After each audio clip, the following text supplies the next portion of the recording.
عزیز طلباء السلام علیکم ورحمۃ اللہ وبرکاتہ۔ میرا نام محمد طارق، میں آپ کا پاک اسٹڈی یعنی مطالعہ پاکستان کا استاد ہوں۔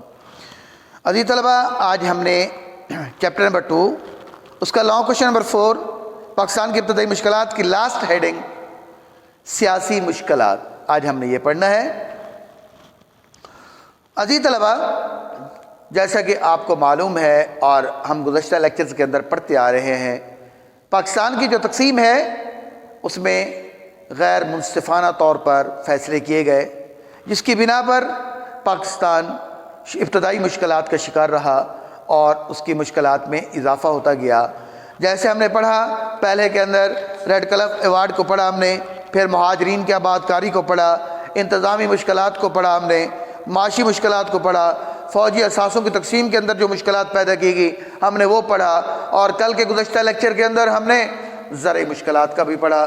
تو انڈیا نے ہر حوالے سے پاکستان کو غیر مستحکم کرنے کی کوشش کی، اور غیر مستحکم کرنے کی کوشش میں آج تک لگا ہوا ہے، لیکن اللہ تعالیٰ نے اس کو کبھی کامیابی نہیں دی۔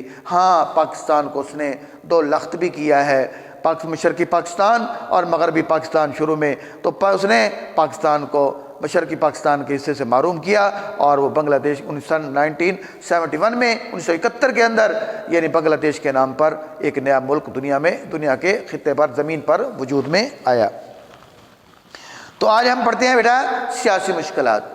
دیکھیں بیٹا، ابتدائی مشکلات کے اندر ہم نے پہلے پڑھا، اس میں قائد اعظم رحمۃ اللہ علیہ کا وصال، قائد اعظم رحمۃ اللہ علیہ کے وصال کے بعد اب جو پاکستان کی قیادت تھی وہ کس کے باغ دوڑ خان لیاقت، پاکستان کے پہلے وزیر اعظم لیاقت علی خان کے ہاتھ میں آئی۔ تو وہ قائد اعظم کے دسترات ہونے اور پاکستان کے لیے مخلص اور پاکستان کے لیے محب ہونے کے باوجود اب جب 1949 کے اندر ان کو شہید کر دیا گیا، تو اس کے بعد پاکستان کی جو قیادت تھی وہ نااہل قیادت ثابت ہوئی، جنہوں نے اپنے ذاتی مفاد کو ترجیح دی نہ کہ ملک اور قوم کو۔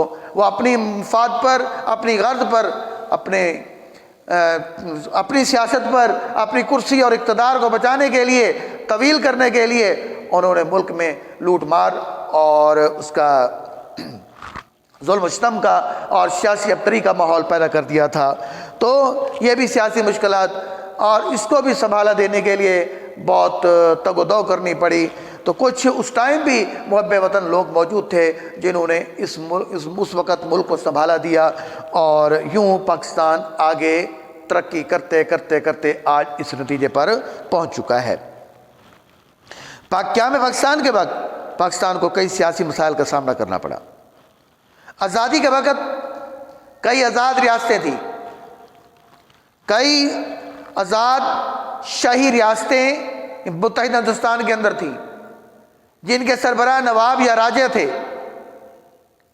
اور جب تقسیم کا فیصلہ ہوا تو دیکھیں قرارداد کا اگر ہم متن پڑھیں تو قرارداد کے متن کے اندر یہ بات لکھی گئی ہے، مشمولہ وحدتیں، جو ملی ہوئی وحدتیں ہیں، ان کی تقسیم اس طرح سے کی جائے، جغرافیائی طور پر ایسے خطوں میں کی جائے کہ جہاں مسلم اکثریت علاقے ہیں ان کا الحاق پاکستان کے ساتھ کر دیا جائے، اور جو ہندو اکثریت علاقے ہیں ان کا الحاق ہندوستان کے ساتھ کر دیا جائے۔ ہاں، ایسی ریاستیں جن کے اندر مسلمان اقلیت کے اندر ہیں، مسلمانوں کی تعداد اقلیت کے اندر ہے، تو وہاں مسلمانوں کے حقوق کا تحفظ کیا جائے، اور ایسی ریاستیں جہاں ہندوستان کی ایسی ریاستیں جہاں ہندو کم اقلیت کے اندر ہے ان کے حقوق کا تحفظ کیا جائے۔ تو یہ بات طے ہو چکی تھی قرارداد کے متن کے اندر، ہم نے جو متعلق قرارداد پیش کی گئی اس کے اندر یہ بات شامل تھی۔ تو اب تقسیم کا یہ اصول جو رول بنایا گیا اس کے اندر یہ تھا کہ جو آزاد ریاستیں جن کی مشمولہ وحدتیں، سرحدیں جغرافیائی طور پر پاکستانی علاقے کے ساتھ ملتی ہیں، ان کا الحاق پاکستان کے ساتھ کر دیا جائے، اور ان کو اختیار دے دیا گیا وہ جس ملک کے ساتھ ملنا چاہیں وہ اپنا الحاق کر سکتی ہیں۔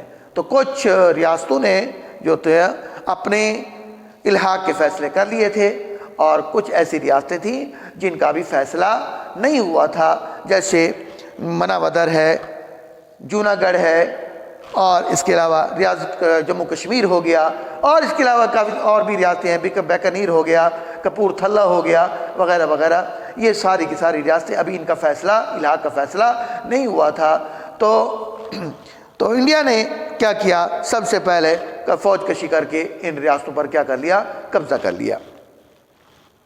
تو کئی شاہی ریاستیں تھیں پاکستان کے ساتھ الحاق کیا، ان میں مناودر، دیر، سوات، جوناگڑھ وغیرہ شامل تھیں۔ بھارت کو ان ریاستوں کا الحاق پسند نہ آیا تو اس نے جوناگڑھ پر 9 نومبر 1947 کو قبضہ کیا۔ اب یہاں کوشچن بنے گا بیٹا، پہلے نمبر پر اہم شاہی ریاستیں کون سی تھیں؟ اہم تقسیم پاکستان کے وقت متحدہ ہندوستان کے اندر اہم شاہی ریاستیں کون سی تھیں؟ نمبر 1 مناودر، نمبر 2 دیر، نمبر 3 سوات، نمبر 4 جوناگڑھ۔ یہ 4 ریاستیں تھیں۔ یہ بطور شارٹ کوشچن کے بھی آپ نے لکھنا بھی ہے بیٹا، اس کو یاد بھی کرنا ہے۔ اچھا، اس کے بعد ہم دیکھتے ہیں دوسرا شارٹ کوشچن کہ جوناگڑھ پر انڈیا نے کب قبضہ کیا؟ جوناگڑھ پر انڈیا نے کب قبضہ کیا؟ جوناگڑھ پر 9 نومبر 1947 کو قبضہ کر لیا۔ یہ بطور بیٹا ایم سی کیوز کے بھی ہے اور بطور شارٹ کوشچن بھی آپ اس کو لکھ سکتے ہیں اور یہ آ سکتا ہے۔ اس طرح ریاست کشمیر پر بھی بھارت نے 1947 کے آخر میں قبضہ کر لیا۔ کشمیر پر کب قبضہ کیا؟ یہ بھی بیٹا تیسرا کوشچن کہ کشمیر پر انڈیا نے، بھارت نے کب قبضہ کیا؟ کشمیر پر بھارت نے 1947 کے آخر میں کیا کر لیا؟ قبضہ کر لیا۔ اس کے بعد قائد اعظم کی وفات پر جب قوم غم میں نڈھال تھی تو بھارت نے 17 ستمبر 1948 کو حیدرآباد دکن پر بھی قبضہ کر لیا۔ یہاں بھی کوشچن بن سکتا ہے بیٹا، حیدرآباد دکن پر انڈیا نے کب قبضہ کیا؟ 17 ستمبر 1948۔ کب؟ جب 11 ستمبر 1948 کو قائد اعظم کا وصال ہوا۔ قائد اعظم کے وصال کے بعد قوم اس کے غم کے اندر نڈھال تھے تو انڈیا نے چالاکی کرتے ہوئے حیدرآباد دکن پر کیا کر لیا؟ قبضہ کر لیا۔ عزیز طلبہ، یہاں ایک بات کی وضاحت اور بھی کرتا چلوں کہ جو حیدرآباد دکن کا نواب تھا، اس نے مرنے سے پہلے یہ وصیت لکھ دی تھی کہ جو اس کے اثاثہ جات ہیں، جو اس کے بینک کے اندر یا جو رقم جو دولت پڑی ہے وہ کیا ہوگی؟ وہ پاکستان اور انڈیا دونوں کے اندر برابر کیا ہو جائے گی؟ تقسیم ہو جائے گی۔ تو پاکستان اس مقدمے کو، اس ریاست پر جب اس نے قبضہ کیا انڈیا نے حیدرآباد دکن پر، تو پاکستان اس معاملے کو عالمی بینک کے اندر لے گیا۔ تو عالمی بینک کے اندر یہ معاملہ چلتے چلتے 2-3 سال پہلے جو ہے نا عدالت، جو عالمی عدالت ہے، اس نے پاکستان کے حوالے سے فیصلہ دیا کہ انڈیا پاکستان کا مقروض ہے اور حیدرآباد دکن کے جو نواب کے اثاثہ جات تھے وہ اس کا پاکستان حقدار ہے اور پاکستان کو وہ حق ملنے چاہیے۔ اور پاکستان اس ریاست حیدرآباد دکن کا مقدمہ جیت چکا ہے۔ اچھا، تو آگے چلتے ہیں بیٹا۔ اس طرح قدم قدم پر بھارت نے پاکستان کے استحکام کے خلاف مسلسل کام کیا۔ مسلسل کیا کیا؟ کام کیا۔ اور کشمیری عوام پاکستان سے الحاق کرنا چاہتے تھے۔ کشمیری پاکستان کے ساتھ الحاق کرنا چاہتے تھے۔ اس گو مگو کیفیت میں ریاست میں تحریک آزادی نے زور پکڑا اور آزاد کشمیر کا علاقہ پاکستان میں شامل ہو گیا۔ تو یہاں پر بیٹا ہم یہ بھی کہہ سکتے ہیں کہ قائد اعظم، یہاں بھی کچھ چوتھا کوشچن بنا لیتے ہیں ہم اس کو، کہ بلکہ 5واں کوشچن، قائد اعظم کی وفات کب ہوئی؟ اس کو آپ بطور شارٹ کوشچن بھی کر سکتے ہیں، بطور ایم سی کیوز کو بھی کر سکتے ہیں کہ قائد اعظم کی وفات 11 ستمبر 1948 کو ہوئی۔ تو عزیز طلبہ، یہ تھا آج کا ہمارا لانگ کوشچن اور یہ کمپلیٹ ہو گیا بیٹا۔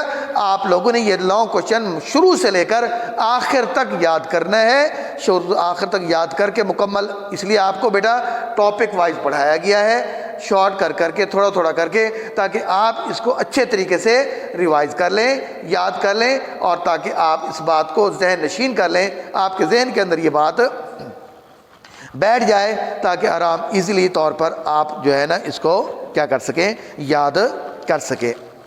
تو عزیز طلبہ، یہ تھا آج کا ہمارا لیکچر۔